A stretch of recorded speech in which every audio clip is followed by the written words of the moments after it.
ऐसा क्या है भगवान के अंदर कि उनके चरणों में विश्व के इतने बड़े बड़े दिग्गज नतमस्तक हो जाते हैं। उनके चरणों में क्या विशेषता है? उनकी भक्ति से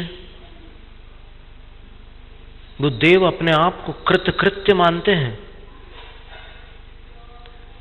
अपन यहां पर थोड़ा बहुत पढ़कर या उल्टा सीधा सुनकर फैसला कर लेते हैं कि देव लोग तो रात दिन विषय भोगों में तल्लीन रहते हैं, मनुष्य लोग हैं बहुत बड़े देवों से। लेकिन एक बात ध्यान में रखना कि देव लोग यदि 1 घंटे विषयों में रहते हैं तो 23 घंटे भक्ति में लीन हो जाते हैं।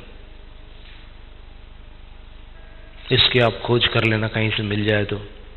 लेकिन ये बात आपके विचार के लिए यहां पर प्रस्तुत की गई है कि जब वो अभी अष्टान्य का पर्व गया है, 6-6 घंटे एक इंद्र नंदीश्वर की इस दिशा की पूजा, भक्ति, अभिषेक, अर्चना, आराधना इतनी भव्यता के साथ करता। उन प्रतिमाओं का वर्णन अभी पढ़ रहे थे त्रिलोक सार में, तो भगवान के दांत वज्र के, हीरे के, भगवान के होठ मूंगे के, भगवान के केश इंद्रनील मणि के, उनकी आंखें भी, और पूरा शरीर ऐसा लगता है। उसमें जो पद दिया आचार्य नेमिचंद सिद्धांत चक्रवर्ती ने त्रिलोक सार में, वो ये पंक्ति लिखी उन्होंने, पेखंत एव वदंतावा। उन अकृत्रिम जिन बिंबों को देखने पर ऐसा लगता है कि जैसे वो बिंब नहीं है, भगवान है और वो देख रहे हैं। ऐसा लगता है कि जैसे वो देख रहे हैं अपनी तरफ। और वदंता हुआ, ऐसा लग रहा है कि जैसे बोलने को है। होठों के बीच में पतली सी बाल की रेखा के समान अथवा एक अंतराल हल्का सा रहता है, जिसमें से उनके अंदर हीरे के जो दांत हैं वो दर्शकों को दिखाई देते हैं। वो विजयार्ध पर्वत के वो विद्याधर धन्य है जिनको अकृत्रिम चैत्यालयों की वंदना मिल रही है, और वो देव धन्य है जो उन चैत्यालयों के दर्शन कर रहे हैं। और फिर जो समौ शरण में जा चुके हैं, उन देवों की अगर अपन प्रशंसा नहीं करते तो अपन भगवान से बिल्कुल प्रेम नहीं रखते, ये सिद्ध हो जाता है। इस पंचम काल में पैदा होकर जन्म से मरण तक जिनके दर्शन आज अपने लिए असंभव तुल्य है, उनके दर्शन जिनको मिले हैं वो प्रशंसा के पात्र है या नहीं। इसी प्रकार तीर्थंकर को मुनि से केवली होते हुए किसने देखा है? तपस्या कर रहे हैं जंगलों में और कर्मों का अक्षय करके केवल ज्ञान प्राप्त कर रहे हैं। किसने देखा उनको मुनि से केवली होते हुए? सौधर्म इंद्र तक ने नहीं देखा। लेकिन एक ऐसे तीर्थंकर थे जिनको 2 लोगों ने देख लिया केवली होते हुए, और उन दोनों का नाम आप सब जानते हैं।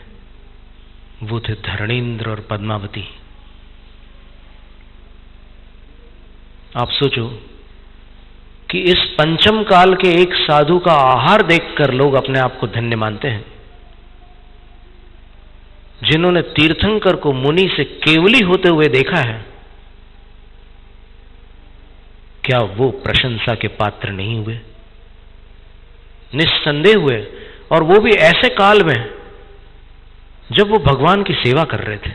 जब भगवान मुनि अवस्था में थे, वो उपसर्ग का निवारण करने में लगे हुए थे।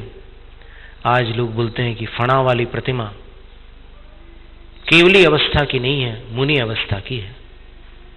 फिर उन आचार्यों ने जो सूर्य मंत्र दिया वो तो अपने आप खारिज हो ही गया आपकी धारणा अनुसार, क्योंकि केवली भगवान में फणा नहीं होते। पर अभी हमें पिछले वर्ष पार्श्वाभ्युदय ग्रंथ के 4th सर्ग में एक ऐसा काव्य मिला जिसको पढ़कर हम स्वयं विस्मित हो गए, क्योंकि हमारी भी वही धारणा थी कि ये फणा जो थे वो केवल ज्ञान से पहले थे। लेकिन उस श्लोक को पढ़ने के बाद समझ में आया कि नहीं, फणा केवल ज्ञान से पहले वाले जो थे वो अलग थे, पर केवल ज्ञान हो जाने के बाद जब उपसर्ग टल गया तब पुनः धरणेन्द्र ने भगवान के ऊपर फणा मंडल की रचना की थी और पुनः देवी पद्मावती ने छत्र लगाया था। देवी पद्मावती इस नाम से भी कुछ लोगों को संदेह उत्पन्न हो रहा है कि ये नाम कहां आता है।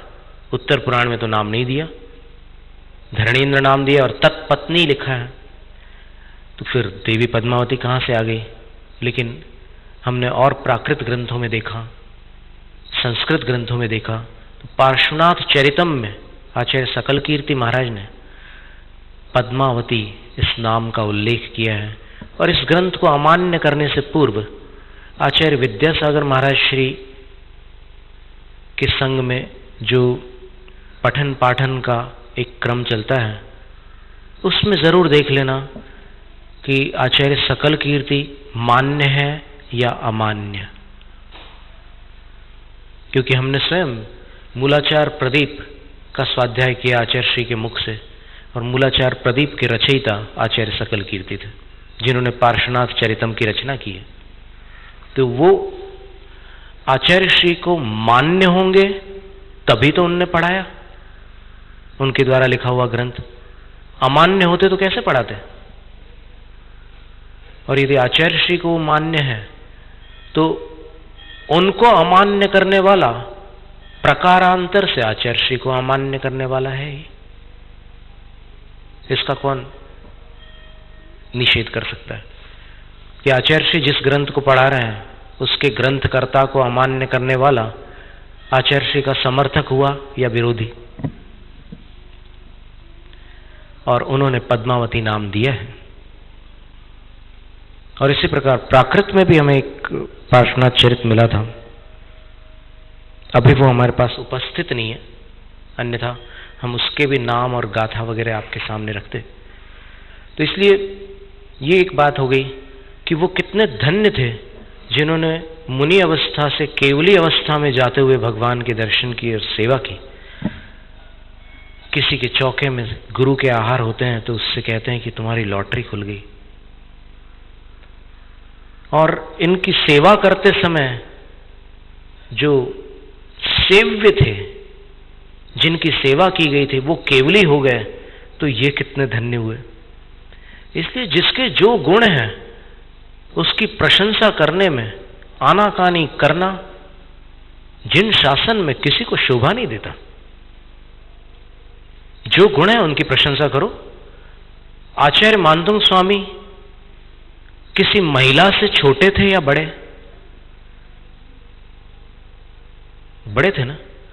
फिर उन्होंने 22वें काव्य में आदिनाथ भगवान की मां की स्तुति क्यों की? जवाब दो।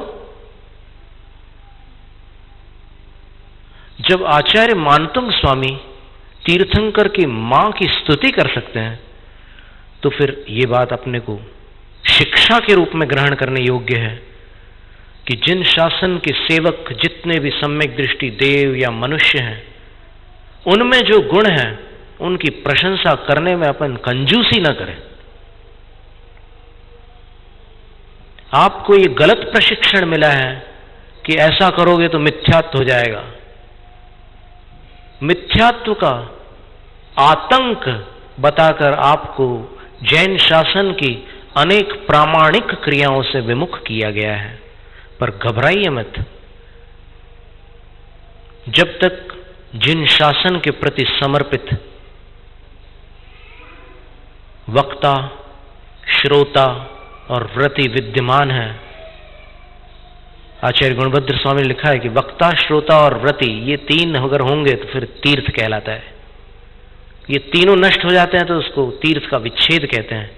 जब तक विद्यमान है तब तक महावीर स्वामी का शासन नष्ट नहीं हो सकता। उनके हृदय में नष्ट हो जाए लेकिन भरत क्षेत्र से नष्ट नहीं हो सकता। संख्या घट सकती है मानने वालों की, लेकिन संख्या घटने से हीरे का मूल्य नहीं घटता। इसलिए आचार्य नेमिचंद सिद्धांत चक्रवर्ती की उस गाथा का अपन स्मरण कर रहे थे। पण्णवणिज्जा भावा अनंत भागोदु अणभिलप्पाणम पण्णवणिज्जाणम पुण अनंत भागो सुदनिबद्धो। कथन करने योग्य जो पदार्थ है, पण्णवणिज्जा भावा, प्रज्ञापनीया भावा, जो बोले जा सकते हैं, वो न बोले जा सकने योग्य पदार्थों के अनंतवे भाग प्रमाण है। मतलब जिनेंद्र भगवान ने केवल ज्ञान में जो कुछ जाना, उसका अनंतवा हिस्सा उनकी दिव्य ध्वनि में प्रकट हुआ। और जो वाणी में आया, उसका अनंतवा भाग शास्त्रों में आया, श्रुत निबद्ध हुआ।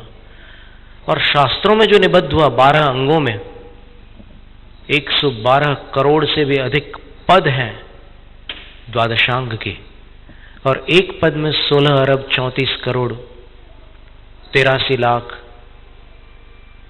8,888 अक्षर हैं।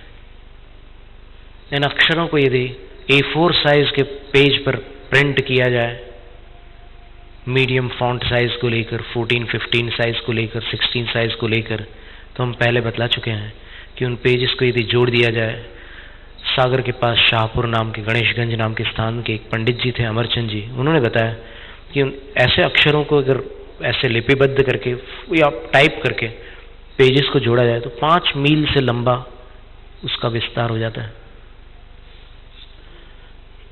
5 मील से लंबा। कितनी लाइब्रेरीज भर जाएगी अगर बुक्स बनाते जाए तो। और उसका आज एक अंग भी नहीं बचा 12 अंगों में से, और उसके भी एक छोटे से अंश को आज जीवन भर स्वाध्याय करके भी अपन नहीं पढ़ सकते। और जितना पढ़ा है उस पर अभिमान कर रहे हैं कि हम जैन शासन को पूरी तरह जानते हैं। अभी छोटा बनने की जरूरत है। जो कहता है मैं जानता हूं, उससे बड़ा अज्ञानी कौन हो सकता है। मैं अज्ञानी हूं, इस बात को स्वीकार करूं। ज्ञानी मानी नहीं होते, मानी ज्ञानी नहीं होते। इसलिए विनम्र बनकर के ही भक्ति संभव है, और भक्ति से ही ज्ञान संभव है। विनयेन सुदमधीदम जय विपमायेन हुई विस्सरिदम तमुवट्ठादि पर भवे केवल ऋणाणम च आवहति। मूलाचार ग्रंथ में ये गाथा आती है कि विनय पूर्वक यदि आप स्वाध्याय करेंगे तो प्रमादवश वो चीज भूल भी सकते हो, लेकिन वो विनय व्यर्थ नहीं जाएगी। आगामी भव में वो पूरा ज्ञान पुनः उपस्थित हो जाएगा और वो आपको केवली बना करके छोड़ेगा। कितनी बड़ी बात है। आचार्य मानतुंग स्वामी को हम नमस्कार करते हैं। उनके आराध्य तो सर्वप्रथम नमस्करणीय, अर्चनीय, पूजनीय, वंदनीय और नमस्करणीय। जैनम जयतु शासनम, जैनम जयतु शासनम, जैनम जयतु शासनम।